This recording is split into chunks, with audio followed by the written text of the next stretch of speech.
I think this is the first time where Omar actually could lose this thing and look really bad in the process. And that's because he needs to find a replacement option like right now. There are options. The easy initial question, what's your confidence level that they are going to replace George, or are they going to stay in-house? Ooh, I honestly don't have the most confidence that someone gets signed outside of the organization in the next, let's say, call it 2 months until training camp gets here.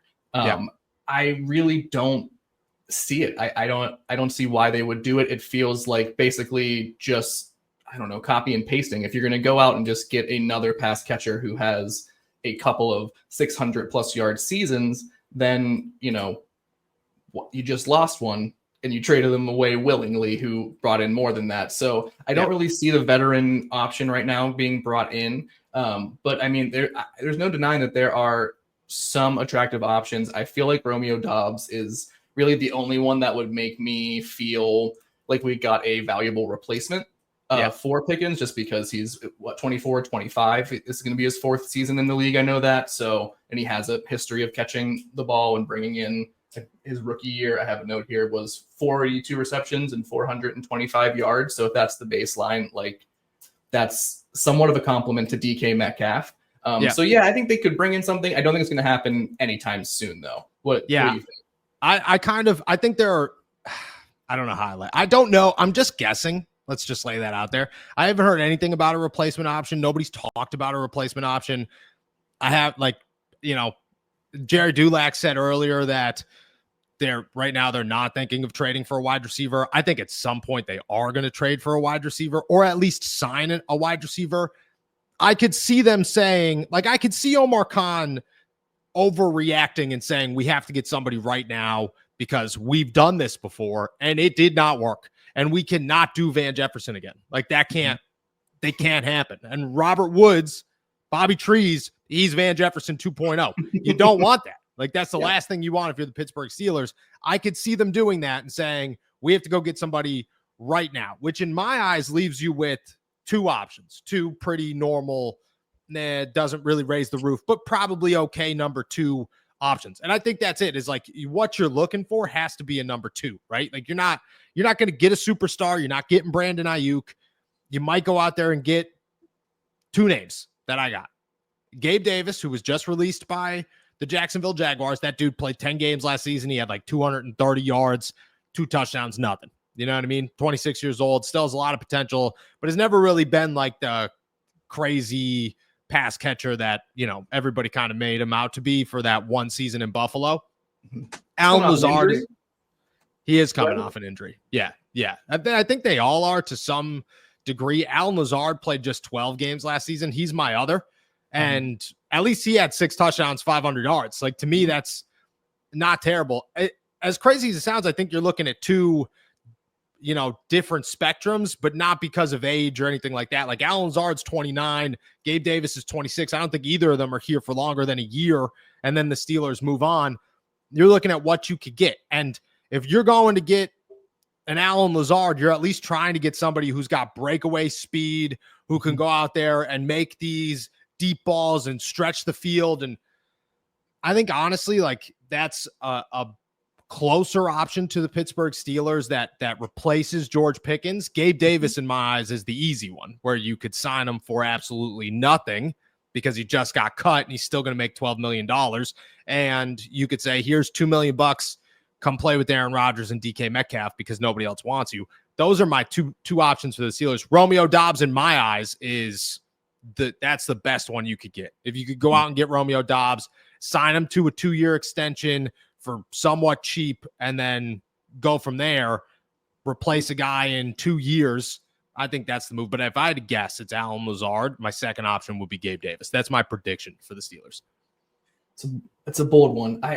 As I'm listening to you like talk about all of this, I just keep thinking about Freiermuth, and like, is this just a vote of confidence in him more than anything in the offense? Like, is that the goal? And I can see the Steelers being stubborn in the fact that they're like, all right, we got rid of this star playmaking wide receiver, but we gave all this money to Pat last year because he is our number 1 tight end, and Arthur Smith loves to utilize that tight end, baby. So let's just make him like the de facto number 2 target. So I'm wondering if that is like the long-term play moving forward, or if they really are like, we need to take a step back and evaluate who could fill in that number 2 role right now, and then not make a hasty decision moving forward. My thought with Freiermuth is, I mean, like, I'm a big Pat guy, but I went into last season as a big Pat guy. I was extend Pat Freiermuth. He's going to be your dude. He's your number 2 wide receiver. Make this that kind of offense. And truthfully, I think that Arthur Smith can do that. But then last year happened and nothing that didn't happen. I don't know if that was Russell Wilson. I'm probably a bigger Russell Wilson critic than most, just because I just don't think he could see over the offensive line. And I think that was a massive issue. Yeah. Like, I'm not even, like, I looked at this guy dead in the eyes. I'm 5'8", man. Like, I'm not where we are the same person. And I just don't know if a quarterback change makes a significant change in what Pat can do. If that's the case, awesome. I also think that Roman Wilson is an option for like in-house. Jeremy Fowler's coming out here saying that the Steelers have faith in Roman Wilson. They're excited about Roman Wilson and what he can bring in year 2, a totally different player.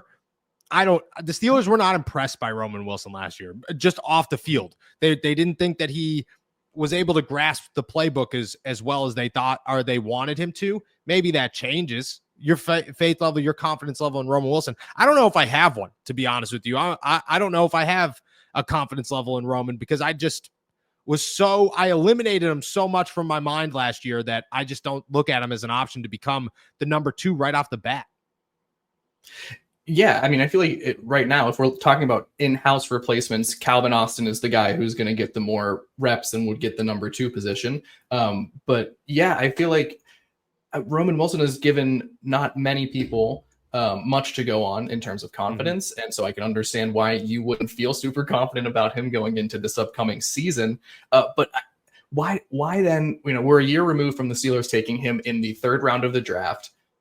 They really, really valued him whenever they selected him. So I'm just, an injury aside, how far can you have fallen in terms of your performance off the field, in terms of grasping the playbook and fitting in with the locker room, whatever they're looking for in terms of taking that next step? How poor of a performance was he bringing that they just are kind of, he feels like an afterthought and then some entering this wide receiver conversation, which is scary. I agree. Like, Roman to me is just, he's not, until proven otherwise, I would expect Robert Woods to be on the field more than Roman Wilson. He's just not a guy that I right now have just like any belief that the Steelers believe in him. They got to show me these things, and you can't trust their words. That's Omar Khan went on a work keeping George Pickens parade. He was campaigning all over the place for George Pickens to stay in Pittsburgh.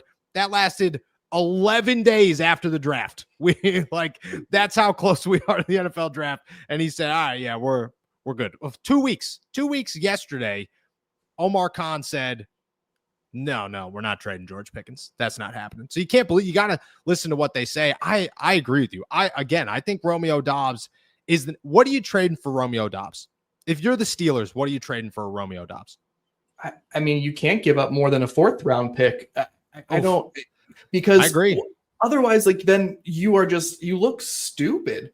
Like, if you give up a better statistical wide receiver and a visually more dominant wide receiver for a 3rd round pick and a swapping of a 6th and a 5th, and you would then give up, say, a 2nd or a 3rd round pick to go get a worse wide receiver replacement, and then I think Omar Khan looks foolish, just upside down, inside out. Like, that's a terrible move. I think Romeo Doubs would be the best replacement. I think I stand pretty firm in that right now, but man, you can't give up more than a mid-round draft pick to make this whole sort of trade chain make any sense.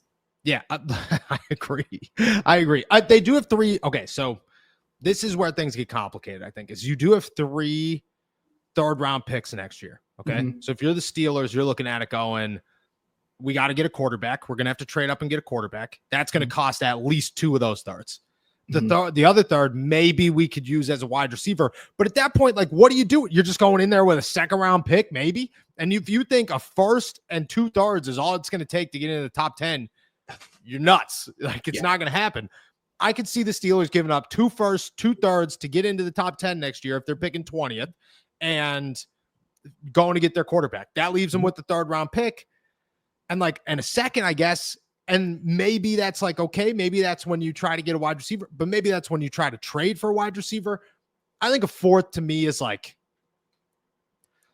to be very honest with you, if George is going for a 4th during the NFL draft and Romeo Doubs is also a bit disgruntled because last year he had the whole, like, I'm not getting the looks, blah, blah, blah, that was going on. If all of that is happening, then you could probably get him for a 5th. Right? Like, you could probably get him for less. He's not George Pickens level. I mean, his best season's like 600 yards. That's not GP. I could see a 4th. I think that's what they have to do, though, to be what's better for you. Okay. To lose this trade and give up George Pickens for a 3rd and go out there and sell a 4th for Romeo Doubs, or to just say, we gave up George for a 3rd and we don't want to lose that. We have to keep it for next season.